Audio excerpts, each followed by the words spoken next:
தேனி பக்கத்தில் ஒரு கொடி லிங்கம். இது குறித்தான வீடியோவில் காண்போம். பசுமை சூழ்ந்த காடு, மலையை உரசி செல்லும் மேகக்கூட்டங்கள் என ஒட்டுமொத்த உடலையும் பரவச நிலை அடைச்சிடும் வகையில் வடிவமைக்கப்பட்டுள்ளது கோடிலிங்கம் லிங்க பர்வத வர்த்தினி ஆலயம் கோயில். ஒரே இடத்துல இத்தனை லிங்கமா எங்க இருக்கிறது தெரியுமா? சிவலிங்கம் என்பது பல தத்துவங்களை உள்ளடக்கிய வடிவமாக உள்ளது என்று நாம் அறிந்ததே. லிங்கத்தின் தோற்றம் உடலுறுப்பு போன்ற வடிவமைப்பு கொண்டுள்ளது. நீள்வட்ட தோற்றம் சூரிய குடும்பத்தின் பாதையை குறிக்கிறது, பிரதான உணவான அரிசியை குறிக்கிறது என்ற பல்வேறு கருத்துக்கள் உள்ளன. இதனால் தான் சிவனை வணங்கி அன்னமிட்டால் கோடி சிவலிங்கத்தை வழிபட்ட பலன் கிடைக்கும் என்று கூறுகிறார்கள். ஆனால் இந்த கோடி லிங்கத்தையும் ஒரே இடத்தில் கண்டு தரிசிக்க முடியுமா? அப்படிப்பட்ட இடம் எங்க இருக்குன்னு தெரிஞ்சுக்கலாம் வாங்க. கோவையில் இருந்து 260 கிலோமீட்டர் தொலைவிலும், மதுரையில் இருந்து 124 கிலோமீட்டர் தொலைவிலும் மேற்கு தொடர்ச்சி மலையை ஒட்டி அமைந்துள்ளது கோடிலிங்கம் லிங்க பர்வதவர்த்தினி ஆலயம்.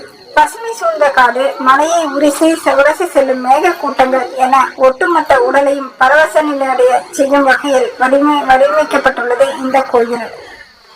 இந்த கோயிலில் உள்ள சிறப்புகள்: கோடிலிங்கம் லிங்க பர்வதவர்த்தினி கோயில் தனியார் அறக்கட்டளை மூலம் நிறுவப்பட்டு பராமரிக்கப்பட்டு வருகிறது. இந்த கோவிலில் கோடிலிங்கம் வைக்க திட்டமிடப்பட்டு தற்போது வரை 1000க்கும் மேற்பட்ட லிங்கங்கள் வைக்கப்பட்டுள்ளன.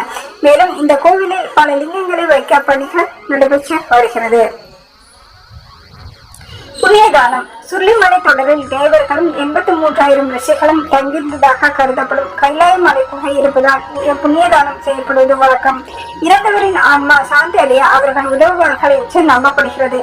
கோடிலிங்கத்தினை வழிபட வருவோர் இறந்தவர்களுக்கான இறுதி கடன்களில் ஒன்றான புண்ணியதானம் செய்யும் நிகழ்வுகளும் அதிக அளவில் நடைபெறுகிறது. மனதை மயக்கும் மலைத்தொடர். லிங்க பர்வதவர்த்தினி கோவிலில் சிவலிங்க வழிபாட்டிற்கு பிறகு சுற்றுவட்டார பகுதியில் சுற்றி பார்க்க வேண்டிய எண்ணற்ற தலங்கள் இங்கே உள்ளது.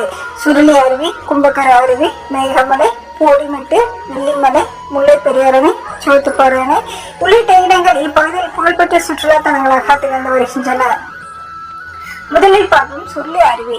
சுருளி அருவி உள்ள பகுதியில் 18 குகைகள் காணப்படுகின்றன. இந்த அருவியின் அருகே சுருளி வேலப்பர் கோவில் உள்ளன.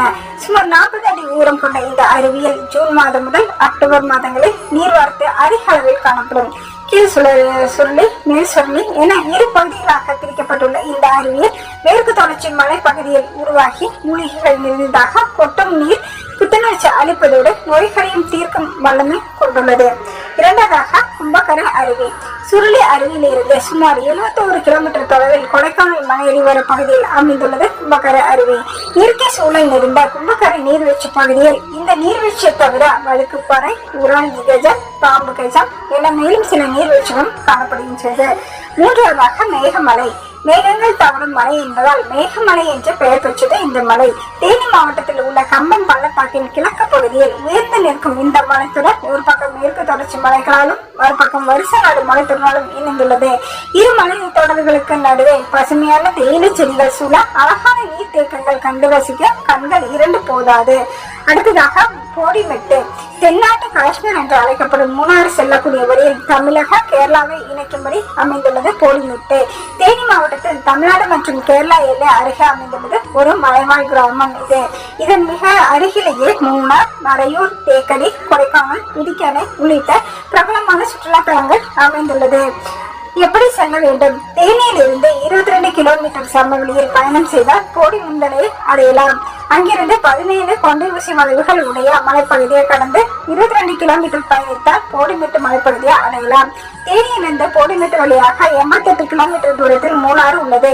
அங்கு போடிமெட்டு வழியாக செல்லும் சுற்றுலா பயணிகள் உயரமான மலையின் உச்சி, பனிமூட்டம், இயற்கையில் கொஞ்சம் பசுமையை கண்டு ரசிக்கலாம். அடுத்ததாக வெள்ளிமலை. சுருளி நீர்வீழ்ச்சியில் இருந்து 65 கிலோமீட்டர் தொலைவில் அமைந்துள்ளது வெள்ளிமலை. பரிசநாடு மலைத்தொடரில் உள்ள அடர்ந்த காட்டு பகுதியான இங்கு பூக்களும் தாவரங்களும் கண்களை கவரும். மேலும் இப்பகுதியின் அருகில் அமைந்துள்ள சதுரகிரி சிவன் கோயில், சாமல் நிற அணில் சரணாலயம் உள்ளிட்டவை சுற்றுலா பயணிகளை பெரிதும் ஈர்த்து வருகிறது. அடுத்ததாக முல்லை பெரியார் அணை. கம்பத்தில் இருந்து அடர்ந்த வனப்பகுதியின் நடுவே சுமார் 49 கிலோமீட்டர் பயணித்தால் முல்லை பெரியார் அணையை அடையலாம். தமிழக கேரளா எல்லை பகுதியில் கட்டமைக்கப்பட்டுள்ள இந்த அணை தமிழக அணைகளில் மிகவும் முக்கியத்துவம் வாய்ந்ததாக கருதப்படுகிறது.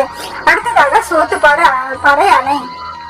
கொடியிலிருந்து சுமார் 42 கிலோமீட்டர் தொலைவில் அகமலை அடுத்து அமைந்துள்ளது சோத்துப்பாறை அணை.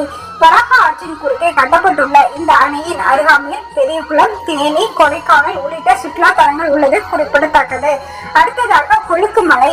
அது என்ன கொழுக்குமலைன்னு யோசிச்சுட்டு இருக்கீங்களா? பெரும்பாலும் அறியப்படாத குழுகுல சீதோஷண நிலை கொண்டதுதான் இந்த கொழுக்குமலை. இதுக்கு மேல இந்த மலைக்கு இன்னொரு சிறப்பும் இருக்கு. தமிழில் வெளிவந்த மைனா படம் எடுத்த மலை இதுதாங்க. கட்டிட நெரிசல், வாகன இரைச்சல், வேலைப்பொழு இதிலிருந்து தப்பிச்சு மன நிம்மதியை தேடி போனதா இருந்தா இங்க போங்க. உங்களுக்கு இந்த இடம் கண்டிப்பாக நிம்மதியும் புத்துணர்ச்சியும் கொடுக்கும்.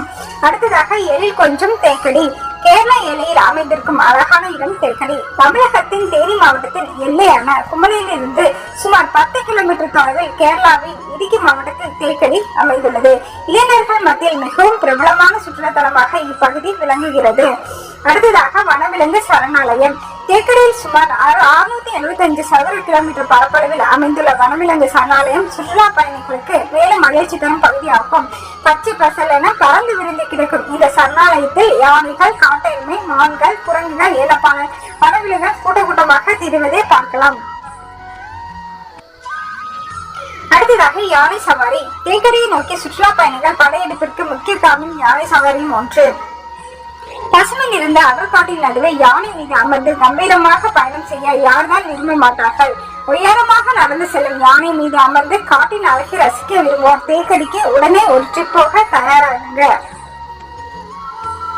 நிச்சயமாக இந்த வீடியோ உங்களுக்கு பிடிச்சிருக்கும் நம்புறோம். கண்டிப்பாக வீடியோ பிடிச்சிருந்தா சப்ஸ்கிரைப் பண்ணுங்க, ஷேர் பண்ணுங்க, கமெண்ட்ஸ் பண்ணுங்க. நீங்க சப்ஸ்கிரைப் செய்வது மூலம் மட்டும்தான் நான் போடக்கூடிய எல்லா வீடியோக்களும் உங்களுக்கு உடனுக்குடன் வந்து சேரும்.